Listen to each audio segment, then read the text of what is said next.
Sex के मामले में अपने साथी के बदलते हुए बर्ताव को नहीं समझ पाते हैं तो ये आपकी सेक्स लाइफ के लिए खतरा हो सकता है।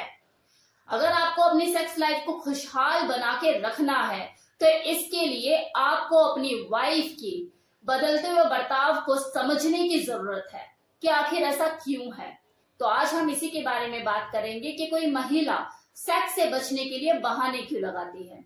और कई बार देखो, ये जो बहाने होते हैं ये सिर्फ बहाने नहीं होते, इनके पीछे कोई ठोस वजह भी होती है जिसका अंदाजा उसके पार्टनर को कभी लग ही नहीं पाता है। और बस हर बार यही जज करता है कि यार इसका तो काम ही बहाने लगाने का है, ये तो आज भी कोई ना कोई बहाना लेकर बैठी होगी। उसके पीछे की जो ठोस वजह है वो वहां तक पहुंच ही नहीं पाता है। उसका सबसे पहला बहाना जो हमेशा तैयार रहता है वो ये कि मेरा आज मूड नहीं है। ये देखो, एक hypo active sexual desire disorder होता है जो ज्यादातर महिलाओं में पाया जाता है। आपने खुद भी अपनी वाइफ के मुंह से कितनी बार ये बोलते हुए सुना होगा कि यार आज मेरा मूड नहीं है, आज नहीं करते, फिर कभी देख लेंगे, कल देख लेंगे, परसों देख लेंगे, ऐसे टालम टोल होती ही रहती है। ये एक तरह का विकार होता है जिसकी शुरुआती टाइम में, मतलब जो फर्स्ट स्टेज होती है उसकी, तो धीरे धीरे किसी भी महिला के अंदर दिलचस्पी सेक्स को लेके खत्म होनी शुरू हो जाती है।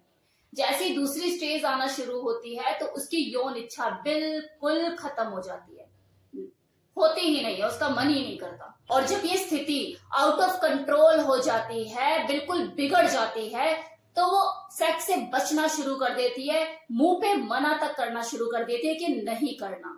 देखो, इस विकार के पीछे बहुत से रीजन हो सकते हैं, जैसे आपस में कलेश, झगड़ा ज्यादा रहना, मन मुटाव रहना, एक दूसरे को देख के ठंडा ना रहना, कंपैटिबल इशू भी हो सकता है, अनुकूल नहीं है वो एक दूसरे के प्रति, ये चीजें भी हो सकती हैं। अब इसका सोल्यूशन क्या है? इसके लिए एक आदमी को चाहिए वो धैर्य से काम ले, अपने बिगड़ते हुए हालातों को संभाले, जो भी कलेश मसला जो कुछ भी है बैठ कर समझदारी से उसका हल निकाले और जबरदस्ती ना करे सेक्स के मामले में, वरना हालात और ज्यादा बिगड़ सकते हैं, आपका रिश्ता खराब हो सकता है। दूसरा बहाना, मुझे थकान हो रही है। कोई औरत देखो, चाहे वो हाउसवाइफ हो या फिर वर्किंग वुमेन हो, उसके घर की जिम्मेदारियां हो या ऑफिस के मसले, शाम तक आते आते उसके पास एनर्जी छोड़ते ही नहीं है सेक्स को एंजॉय करने के लिए। तो देखो, ये एक्चुअल में कोई बहाना नहीं है।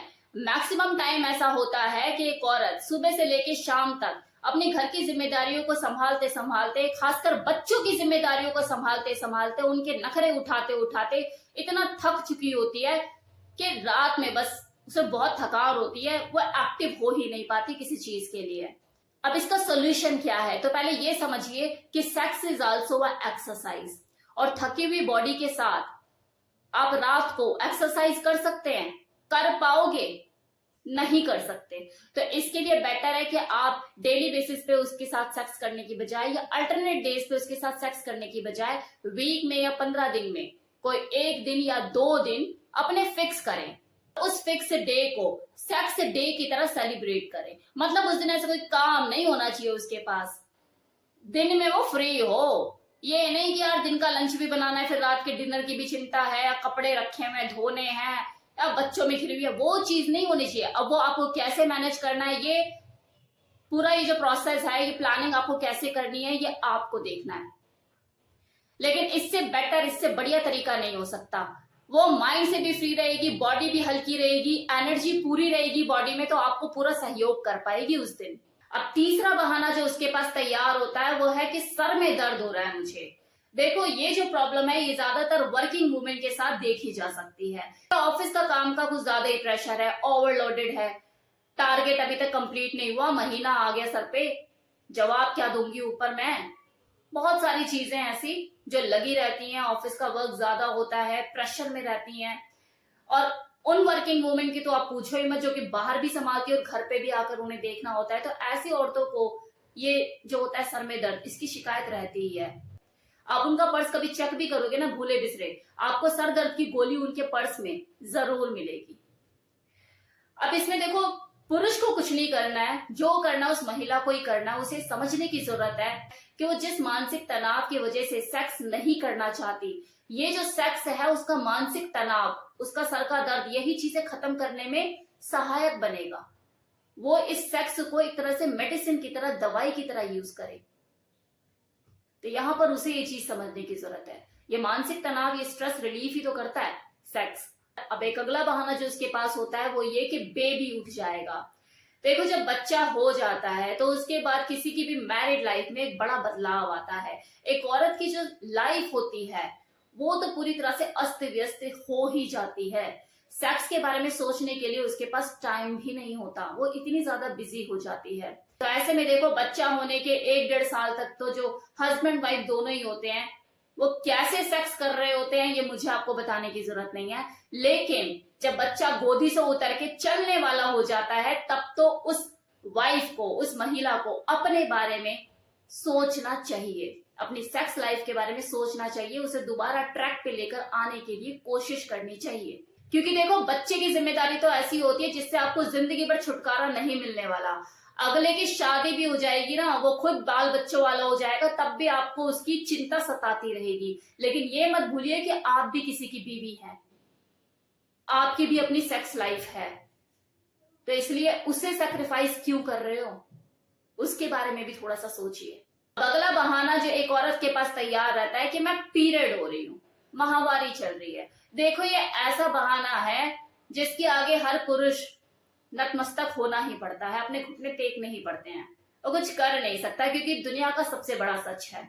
तो जब किसी महिला के सारे बहाने धाराशायी हो जाते, खत्म हो जाते, तो उसके पास सिर्फ यही एक बहाना बचता है जिसको वो यूज करती है। सबसे घिसा हुआ बहाना है, लेकिन सबसे बेस्ट और काम का बहाना है कि कुछ कर नहीं सकता, बंदा चुप होकर आराम से सोएगा ही, लेटेगा ही। इस सिचुएशन में देखो, आदमी कुछ कर नहीं सकता सिवाय संयम रखने के, और इसका भी वो पता लगा नहीं सकता कि वो सही बोल रही है गलत बोल रही है। लेकिन इतना तो है कि यार पीरियड चलेंगी भी तो कितने दिन चलेंगे, 3 दिन 4 दिन, इससे ज्यादा क्या।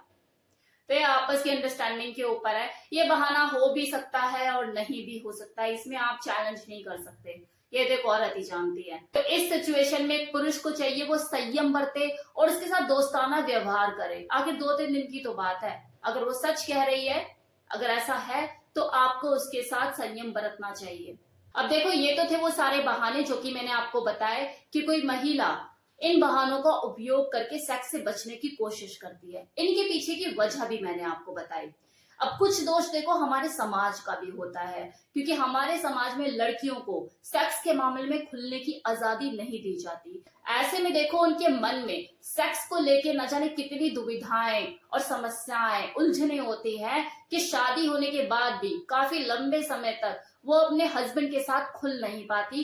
कितनी समस्याओं और उलझनों का वो सामना कर रही होती है, अंदर ही अंदर हिचकिचाहट होती है उसे, किससे पूछूं, कैसे करूं, क्या है, मतलब एक कश्मकश में वो होती है। इसके लिए देखो, सबसे जरूरी है कि किसी लड़की की शादी से पहले उसकी मैरिज काउंसलिंग कराई जाए, या फिर किताबों की मदद से उसके अंदर जो सवाल, जो समस्याएं, जी उलझनों से वो गुजर रही है, उसका निवारण करके उसे कंफर्टेबल किया जाए, ताकि शादी के बाद वो अपने हस्बैंड के साथ एक बेहतर सेक्स लाइफ एंजॉय कर सके। ये सबसे ज्यादा जरूरी है। तो मेरी तरफ से इस वीडियो में इतना ही। इसका मैं सेकंड पार्ट भी लेकर आऊंगी, जिसमें मैं कुछ पुरुष सेक्स से बचने के लिए क्या बहाने लगाते हैं और क्यों लगाते हैं और इसका सॉल्यूशन क्या है, इसके बारे में भी बताऊंगी। तो कैसा लगा वीडियो बताना मत भूलिएगा। Thank you so much.